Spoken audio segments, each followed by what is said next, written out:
Hello everyone, welcome to DLED B.Ed Academy. My name is मानवी शर्मा. आज हम पढ़ेंगे गाइडेंस एंड काउंसलिंग का टॉपिक टाइप्स ऑफ काउंसलिंग। परामर्श के प्रकार। बच्चों, लास्ट वाली क्लास में हमने जाना था काउंसलिंग क्या है, उसकी प्रकृति कैसी है, उसकी क्या क्या विशेषताएं हैं, क्या क्या सिद्धांत हैं, उसका क्षेत्र कहाँ कहाँ तक फैला हुआ है, ये सब हमने जाना था। आज हम जानेंगे परामर्श के कितने प्रकार हैं। बच्चों, क्लास को शुरू करने से पहले मैं आप लोगों को एक बात बता देना चाहती हूँ। हमारा एक टेलीग्राम चैनल है जिसका नाम है DLED एंड B.Ed Academy। वहाँ पर आपको सभी सब्जेक्ट्स के नोट्स मिल जाते हैं, चाहे B.Ed के चाहे DLED के, किसी भी सब्जेक्ट के नोट अगर आप चाहते हैं तो आप वहाँ से ले सकते हैं। वहाँ हमारे टेलीग्राम चैनल पे हमें ज्वाइन कर सकते हैं। तो चलिए क्लास को शुरू करते हैं। बच्चों, परामर्श के 3 प्रकार होते हैं। परामर्श के प्रकार, कुछ विद्वानों ने परामर्श के 3 प्रकारों का उल्लेख किया है। तो वो कौन कौन से हैं? पहला है निर्देशात्मक। कौन सा है बच्चों पहला? निर्देशात्मक, जिसको हम कहते हैं डायरेक्टिव काउंसलिंग। दूसरा है अनिर्देशात्मक, जिसको हम कहते हैं नॉन डायरेक्टिव काउंसलिंग। और तीसरा है समन्वित परामर्श, जिसको हम कह देते हैं एक्लेक्टिक काउंसलिंग। तो बच्चों, निर्देशात्मक परामर्श क्या होता है? बच्चों, इस प्रकार के परामर्श में परामर्शक ही संपूर्ण प्रक्रिया का निर्णायक होता है। यानी कि जो परामर्श देने वाला होता है, जो काउंसलर होता है, वो ही इस संपूर्ण प्रक्रिया का निर्णायक होता है, वही सारे फैसले लेता है। प्रत्याशी परामर्शदाता के आदेशों के अनुकूल अपने को ढालता है। जो प्रत्याशी है, जो काउंसलर से काउंसलिंग ले रहा है, वो काउंसलर के आदेशों के अनुसार अपने को ढालता है। इसे कभी कभी आदेशात्मक परामर्श भी कह देते हैं। इस क्रिया के मूल में परामर्शक ही रहता है। यानी कि निर्देशात्मक परामर्श के सेंटर में कौन रहता है? परामर्शदाता, या फिर परामर्शक भी कह सकते हैं आप इसको। सेकंड पढ़ते हैं अनिर्देशात्मक परामर्श, नॉन डायरेक्टिव काउंसलिंग। बच्चों, इस प्रकार के परामर्श में परामर्श प्रार्थी का विशेष महत्व होता है। बच्चों, निर्देशात्मक में तो परामर्शदाता का महत्व था, लेकिन अनिर्देशात्मक में परामर्श प्रार्थी का विशेष महत्व होता है। इसमें वह अपनी समस्या प्रस्तुत करने तथा समस्या के समाधान की प्रक्रिया में बिना किसी शंका या संकोच के परामर्शक से राय मांगता है। बच्चों, इसमें परामर्श प्रार्थी क्या करता है? वह अपनी समस्या को, अपनी प्रॉब्लम को उसके सामने रखता है और इसके समाधान की प्रक्रिया में बिना किसी शंका या संकोच के परामर्शक से राय लेता है। इसे सेवार्थी केंद्रित परामर्श भी कह देते हैं। इसकी विशद व्याख्या आगे की जाएगी, जो हम अभी इन सबको डिटेल्स में पढ़ेंगे। समन्वित परामर्श क्या होता है? इसमें परामर्शक ना तो अधिक सक्रिय रहता है, ना ही अधिक उदासीन रहता है। उसकी भूमिका अत्यंत मधुर एवं मुलायम होती है, क्योंकि एक्लेक्टिक काउंसलिंग जो है वो दोनों से ही मिलकर बना हुआ है, निर्देशात्मक से भी और अनिर्देशात्मक परामर्श से भी। अब आगे हम पढ़ेंगे निर्देशात्मक परामर्श को डिटेल में। अनिर्देशात्मक परामर्श बच्चों, इस परामर्श को हम लोग परामर्शदाता केंद्रित परामर्श एवं नियोजक परामर्श भी कह देते हैं। इसके प्रमुख प्रवर्तक कौन है बच्चों? तो इसके प्रमुख प्रवर्तक जो हैं मिनेसोटा यूनिवर्सिटी के ई विलियमसन है। कौन है? ई विलियमसन। इस परामर्श में प्रार्थी का स्थान गौड़, यानी कि जो परामर्श जो ले रहा होता है उसका स्थान जो है वो सेकेंडरी होता है, लेकिन जो परामर्श देता है उसका स्थान महत्वपूर्ण होता है। निर्देशीय परामर्श के अंतर्गत परामर्श का मुख्य उत्तरदायित्व विशिष्ट रूप से प्रशिक्षण प्राप्त परामर्शदाता होता है।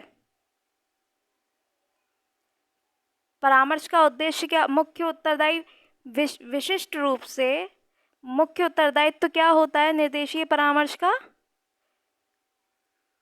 प्रशिक्षण प्राप्त परामर्शदाता होता है। वह परामर्श देने से पूर्व प्रार्थी के साथ मधुर एवं मैत्रीपूर्ण संबंध स्थापित करता है।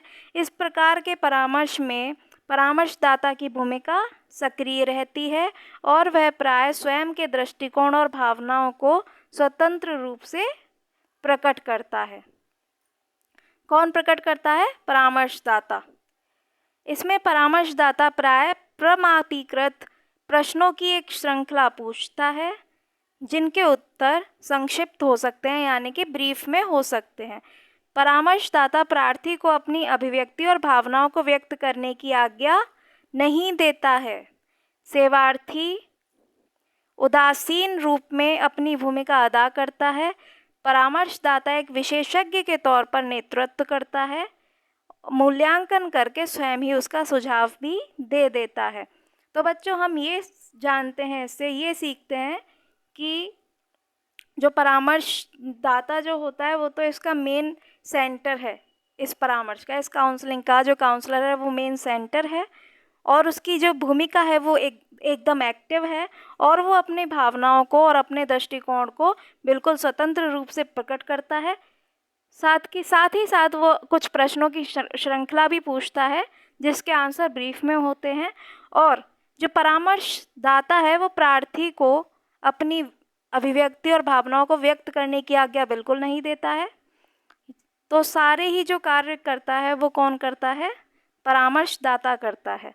वो नेतृत्व भी करता है, मूल्यांकन भी करता है, सुझाव भी वही देता है और अपनी दृष्टिकोण और भावनाओं को स्वतंत्र रूप से प्रकट भी वही करता है।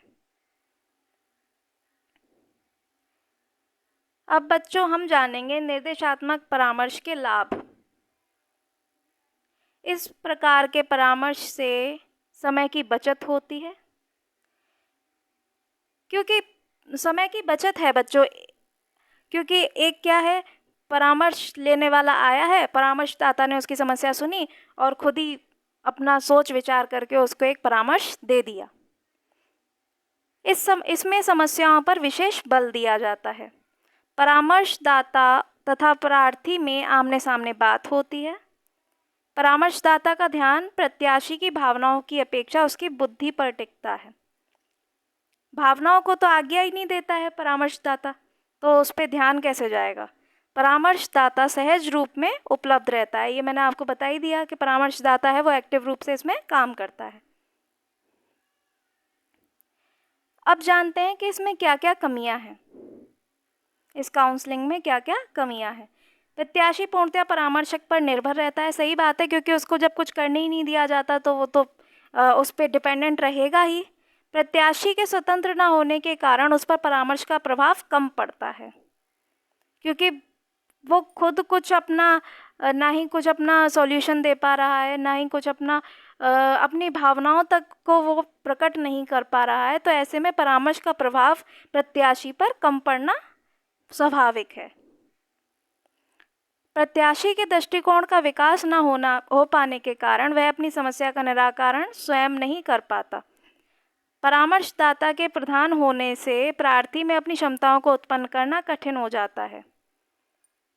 जब परामर्शदाता की स्थिति प्रधान है और वही सारे काम करता है तो प्रार्थी ऐसे में अपनी क्षमताओं को डेवलप कर सके, ये बिल्कुल कठिन हो जाता है।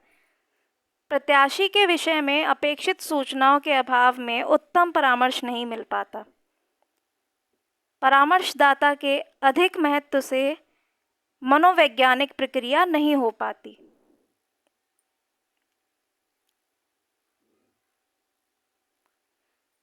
अब हम जानेंगे निर्देशात्मक परामर्श के सोपान, स्टेप्स इन डायरेक्टिव काउंसलिंग।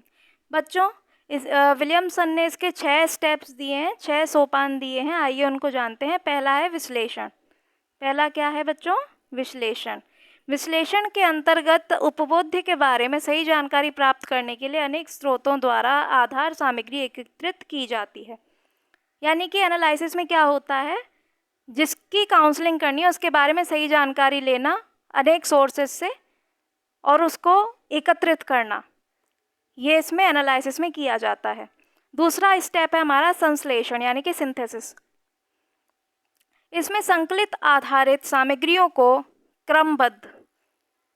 क्रमबद्ध, व्यवस्थित और संक्षेप में प्रस्तुत किया जाता है। यानी कि एक ऑर्डरली मैनर में उसको क्रोनोलॉजिकल वे में और एक व्यवस्थित ढंग से उसको प्रेजेंट किया जाता है, जिससे सेवार्थी के गुणों, न्यूनताओं, समायोजन एवं कुसमायोजन की स्थितियों का पता लगाया जा सके।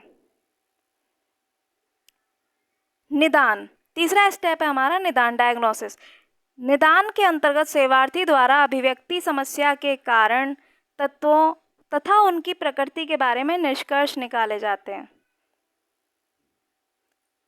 कि समस्या के क्या क्या कारण हैं, क्या क्या कारण तत्व हैं, उसकी प्रकृति कैसी है, इसके बारे में वो निष्कर्ष निकाले जाते हैं। और फोर्थ स्टेप है पूर्व अनुमान, प्रोग्नोसिस। इसमें छात्र की समस्या के संबंध में भविष्यवाणी की जाती है। भविष्यवाणी किस स्टेप में की जाती है? फोर्थ स्टेप में, जिसको हम क्या कहते हैं? पूर्व अनुमान, प्रोग्नोसिस।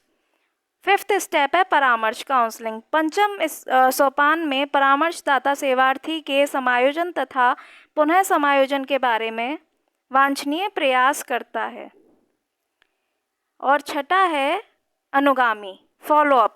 इसमें उपबोध्य की नई समस्याओं के पुनः घटित होने की संभावनाओं से निपटने में सहायता की जाती है। मान लीजिए अगर भविष्य में कोई और समस्या अगर घटित होने वाली है दोबारा से, तो उससे कैसे निपटा जाए इसके बारे में सहायता दी जाती है।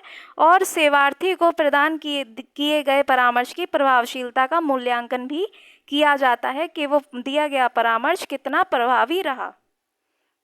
तो ये आपने बच्चों 6 स्टेप्स पढ़े डायरेक्टिव काउंसलिंग के। अब हम पढ़ेंगे अनिर्देशात्मक परामर्श यानी कि नॉन डायरेक्टिव काउंसलिंग। बच्चों, निर्देशात्मक परामर्श के प्रतिकूल यह प्रत्याशी केंद्रित परामर्श है। यानी कि जो निर्देशात्मक था तो वो तो परामर्शदाता केंद्रित था, लेकिन ये प्रत्याशी केंद्रित परामर्श है। इसमें प्रार्थी के आत्मज्ञान, आत्मसिद्धि तथा आत्मनिर्भरता पर विशेष दृष्टि रखी जाती है। इसे समस्या केंद्रित परामर्श भी कहा जाता है, जबकि बच्चों निर्देशात्मक में समस्या पर इतना ध्यान नहीं दिया जाता था। इसको समस्या केंद्रित परामर्श भी कहते हैं, अनिर्देशात्मक को।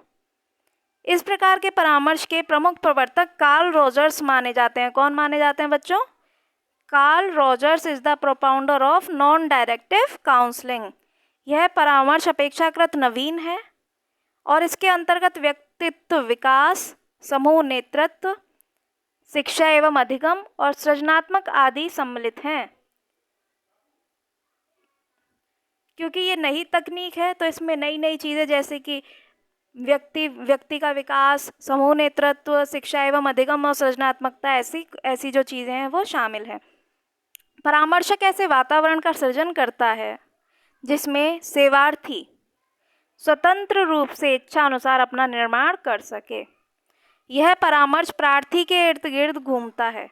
इसमें प्रार्थी को आत्म प्रदर्शन, भावनाओं, विचारों और अभिव्यक्तियों को रखने के लिए स्वतंत्रता दी जाती है, जबकि निर्देशात्मकता में उसमें परामर्श में स्वतंत्रता नहीं दी जाती थी उसके विचारों को और भावनाओं को व्यक्त करने के लिए। परामर्शदाता निरपेक्ष रहता है क्योंकि एक्टिव इसमें एक्टिव कौन है? प्रार्थी है। इसलिए जो परामर्शदाता है वो निरपेक्ष रहता है, पैसिव रहता है, पैसिव मैनर में रहता है। वह बीच में बाधक नहीं बनता और स्वयं दोनों के मध्य बेहतर समन्वय का प्रयास करता है। इसमें खुले प्रश्न पूछे जाते हैं, उसमें ब्रीफ में पूछे जाते थे, इसमें खुले प्रश्न पूछे जाते हैं और ये प्रश्न जो होते हैं वो हल्की संरचना के होते हैं।